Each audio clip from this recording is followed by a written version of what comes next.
نحمده ونصلي على رسوله الكريم أما بعد فقد قال الله تعالى في القرآن المجيد والفرقان الحميد أما الذين سعدوا ففي الجنة خالدين فيها وقال الله تعالى فأما الذين شقوا ففي النار.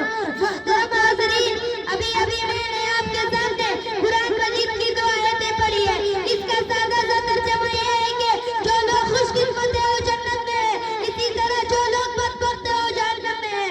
جو ہمیشہ اس میں رہیں گے، اسی طرح جو لوگ بدبخت ہیں وہ جہنم میں ہیں. اس دنیا رنگوں میں جب انسان آنکھیں کھولتا ہے تو دنیا اسے چاروں طرف سے گھیرنا شروع کر دیتی ہے.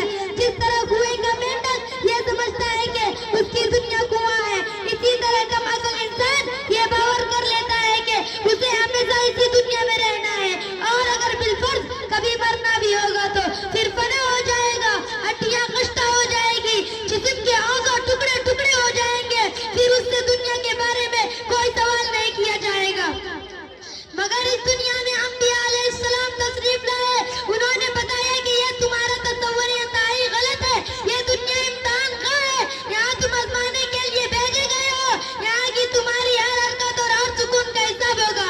اگر اس دنیا کے رہنے والے انسان نیک عمل کریں گے، صحیح راستے پر چلیں گے، حق و صداقت کا علم بردار رہیں گے، خالق کائنات کے احکام کے مطابق اپنی زندگی گزاریں گے، تو پھر مرنے کے بعد کامیابی ان کا قدم چومے گی. اور اگر اس دنیا کے بسنے والا انسان شرکشی اور غرور کے راستے پر چلیں گے، خداوند قدوس کے احکام کی نافرمانی کریں گے، اللہ کی بنائی ہوئی زمین پر اکڑ کر چلنا چاہیں گے، ظلم و ستم کے چنگاریوں سے اپنے بھائیوں کو جلانا چاہے گا، تو ایک دن آئے گا جب اس سے پوچھا جائے گا تمہیں دو ہاتھ دیے گئے تھے تاکہ غلط اور صحیح کی تمیز کر سکو، تمہیں دو پیر دیے گئے تھے تاکہ خدا کی عبادت کے لیے مسجدوں میں جاؤ، تمہیں عقل دی گئی تھی تاکہ باطل طاقتوں کی مکاریوں کو شکست دے سکو، حق کی آواز کو بلند کر سکو. کیا تم لوگوں نے ایسا کیا؟ اگر ایسا نہ کیا تو یاد رکھو پھر دھانتی ہوئی جہنم کی آگے اس میں تمہیں ڈالا جائے گا. محترم دوستو، اس دنیا میں چند دن رہنا ہے. بادشاہ ہو یا فقیر، سرمایہ دار ہو یا مزدور، قوی ہو یا کمزور، مرد ہو یا عورت، سب کو ایک دن یہ دنیا چھوڑنی ہے. یہاں کا سیب و زر، مال و دولت، جائیداد و زمین، دکان و کوٹھیاں کوئی آپ کے ساتھ نہیں جائے گی. ہمیں یہ سب چھوڑ کر ایک ایسی جگہ جانا ہے جہاں ہمارے نیک اعمال کام دیں گے.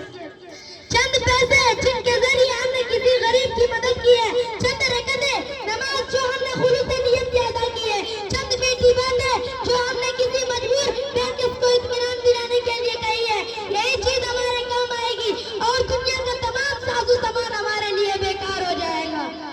سچ کہا ہے کہنے والے نے، ٹھیک ہر سو ہوا کو چھوڑ میاں مت دیس بدیس پھرے مارا، قضا اجل کا لوٹے ہیں دن رات بجا کر نکارا، کیا بدیا بیسا بیلا شکر پیاغونی پلا سربارا، سب ٹھاٹ پڑا رہ جائے گا جب رات چلے گا بنجارا. محترم دوستو، جب موت آئے گی تو آپ کو ایک منٹ یا ایک سیکنڈ کی بھی فرصت نہیں دے گی. دوستو، ہمیں اس وقت کے آنے سے پہلے اپنا ٹھکانہ ایسی جگہ بنانا چاہیے جہاں ہمیشہ آرام و سکون سے رہے. وہ جگہ جنت ہے جو مرنے کے بعد ملے گی. مرنے کے بعد والی زندگی کا نام آخرت ہے جو آخر میں آئے گی. اگر ہم نے اپنے کو خدا کی مرضی پر چلایا ہے تو خوش قسمت کہلائیں گے. اگر ہم اپنے کو غلط راستے پر چلائے ہیں تو بد قسمت کہلائیں گے. اللہ تعالی ہم کو اور آپ کو صحیح طرح آخرت میں جنت ٹھکانہ بنائے. آمین. وآخر دعوانا الحمدللہ رب العالمین.